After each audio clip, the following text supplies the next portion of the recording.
네, 달달한 10분 전략 챙겨드리는 시간입니다. 이달의 달달한 10분 주식명가 MTNW 이달해 어드바이저와 함께 할게요. 위원님 안녕하세요. 네, 안녕하세요. 네, 반갑습니다. 오늘의 달달한 공략 포인트 먼저 짚어볼게요. 오늘의 달달한 포인트는 역시나 CPI 이야기네요. 혼돈의 CPI, 혼돈의 시장입니다. 어제 CPI 지수가 예상치를 웃돌면서 증시가 좀 깜짝 놀라긴 했지만 워낙에 최근에 기술주 랠리가 좋았던 탓에 기술주 쪽이 탄력을 잃지 않고 상승을 해주면서 좀 미증시에서는 혼조세가 나왔고요.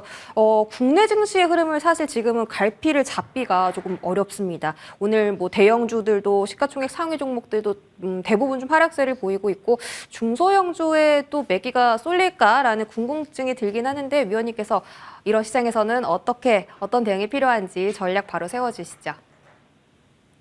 네, 뉴욕 지수 상황부터 보고 가도록 하겠습니다. 자, 전일 발표된 애매한 소비자 물가 지수 발표로 인해서 시장은 말 그대로 혼돈의 카오스였습니다. 지표 발표 이후 지표에 대한 해석이 엇갈리면서 개장 전부터 나스닥 선물이 요동을 치기 시작했고요. 결국 뉴욕 3대 지수는 혼조세로 마감을 했습니다.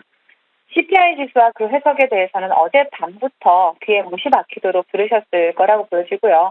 저는 세부 항목 중에 체크해야 될 부분에 대해서만 좀 짚고 넘어가 보도록 하겠습니다.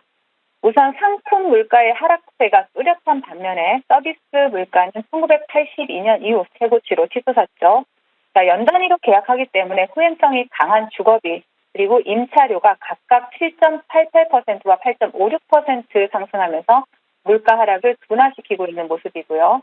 그리고 32개월 연속 상승 중인 근원 CPI는 주거비와 교통비, 의료비가 주도를 했습니다. 자, 임금은 계속해서 상승을 하고 있는 반면에 물가 상승률을 고려한 실질 임금은 22개월 연속 감소세를 나타내고 있는 모습입니다. 자, 서민들의 생활이 점점 팍팍해지고 있다라는 부분을 우리가 해석할 수 있겠죠. 그리고 5월 금리 인상 중단을 기대하던 시장은 6월 25bp 인상 확률이 50% 이상으로 나타나는 그러한 모습입니다. 자, 국내 지수 상황 살펴보시면요. 오늘 국내 지수 같은 경우에는 외국인과 기관의 양매도로 고전을 면치 못하고 있는 모습입니다. 2차 전지 관련주들이 지수 방어에 나서고 있는 모습이기는 하지만 그 삼성전자나 네카와 같은 이런 IT 섹터가 하락을 주도하고 있는 모습이고요. 특히 포드의 전기 트럭 생산을 중단한다는 이러한 소식이 나오면서 SK 이노베이션이 한때 6%대 급락을 보이면서 지수를 끌어내리고 있는 모습입니다. 자, 오늘장 테마 동향 좀 살펴보도록 하겠습니다. 자, 오늘도 AI 관련주들이 강세 흐름을 나타내고 있고요. 오늘 신규 상장한 센즈랩 볼 수가 있습니다. 자, 이 센즈랩이 AI 보안 관련주로 따상을 터치한 이후에 윗골이 달리면서 두 자리 상승률은 아직 유지를 하고 있는 모습이고요. 그 다음으로 AD칩스와 또 서플러스 글로벌 그리고 오로스 테크놀로지와 같은 이런 종목 그리고 또 본방송을 통해서 추천드렸던 펜트론이 반도체 관련주들로 또 시세를 주고 있고요. 그리고 또 AI와 또 KT스퍼 기대감으로 또 두 자리 상승률을 기록을 하고 있는 그런 모습입니다. 자, 그리고 우리가 볼 수 있는 종목이 바로 SMCNC죠. SMCNC는 그 경영권 분쟁 이슈가 있죠. 그래서 SM그룹주에서는 SMCNC가 대장으로 움직이고 있는 모습이고요. 그 뒤를 SM 라이프 디자인 그리고 SM 순으로 따라가고 있는 모습이 나타나고 있습니다. 자, 그리고 SMCNC 같은 경우에는 오늘 4,780원 위로 종가상 마감을 하게 된다라면 단기 과열에 들어가게 되기 때문에 보유하신 분들은 참고하시면 좋을 것 같습니다.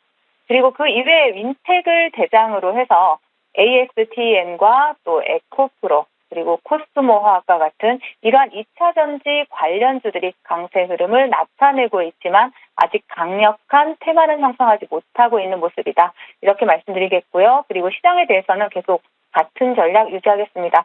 이제 어제 그 주식은 도박이 아니고 역실적 장세 박스권 상단에서는 중장기 포트에 대해서 일부라도 비중 축소 의견을 드렸습니다. 인플레이션은 서서히 잡혀가겠지만 고용시장이 버티는 한 둔화폭은 점점 줄어들게 될 수밖에 없고요.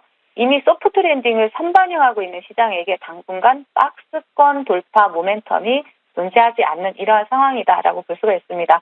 그래서 혹시라도 볼트랩에 걸려드는 일이 없기를 바라고요. 모든 이벤트가 종료되기 전까지는 안전하게 계좌를 좀 지키셨으면 좋겠다. 이렇게 마무리하겠습니다. 네, 시장에 대한 판단과 또 상승하고 있는 테마에 대한 분석까지 들어봤습니다. 오후장에 공략해볼 만한 달달한 공략 섹터도 지금 바로 확인해 볼게요. 자, 달달한 공략 섹터는 원전주입니다. 와, 이제 시장이 지금 이쪽에 그렇게 주목도가 높지는 않은데 사실 이틀 전에 그 윤석열 정부에 대한 이슈가 나왔죠. 사실 이 원전 정책을 정말 강하게 추진을 하고 있고 이집트에서도 40조 원 정도 규모의 이 원전 수주를 체결을 했다라는 소식인데 원전주가 다시 한번 이 시장의 주도 테마로 자리 잡으면서 상승할 수 있을까요? 네, 지금 원전 관련주 같은 경우에는 지금 시세를 분출한 이후에 시장에서 이슈가 부각이 됨에도 불구하고 좀 지지부진한 모습을 나타내고 있죠. 하지만 윤석열 정부에서 적극적으로 추진하고 있는 원전 수출 사업에 대해서 소식이 간간히 최근에도 들리고 있습니다. 2030년까지 원전 10기 수출을 목표로 정부와 민간 기업의 합작 팀코리아를 결성을 했고요. 그리고 차세대 원전 기술이죠. SMR과 같은 이러한 신기술 개발에도 적극적인 지원이 이루어질 전망입니다.